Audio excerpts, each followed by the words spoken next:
Bonjour Aline, Laura Codruța-Kövesi était depuis plusieurs mois dans le viseur du gouvernement social-démocrate. Une révocation inquiétante. Quelles sont les intentions de la majorité?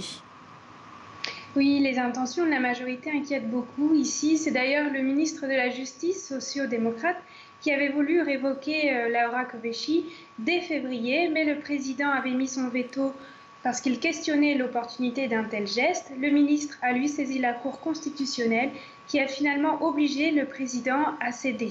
Cette révocation entraîne beaucoup de désillusions ici parce que Laura Kövesi incarnait le symbole de la lutte anticorruption, cette volonté de consolider un état de droit en Roumanie, sauf qu'elle dérangeait la majorité socio-démocrate dont plusieurs des membres sont impliqués dans des affaires de corruption. Rien qu'en 2017, le parquet national d'anticorruption a renvoyé devant les tribunaux 3 ministres, 5 députés et un sénateur de la majorité. Donc, à travers cette révocation, on découvre les intentions de la majorité. La première est de prendre le contrôle du pouvoir du système judiciaire, car on s'attend à ce que le ministre de la Justice propose un nouveau procureur en chef qui convienne aux intérêts de la majorité.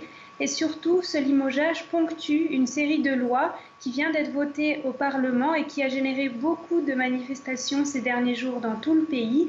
Par exemple, malgré les critiques de la Commission européenne, les députés ont réformé le code pénal et légalisé certains faits de corruption.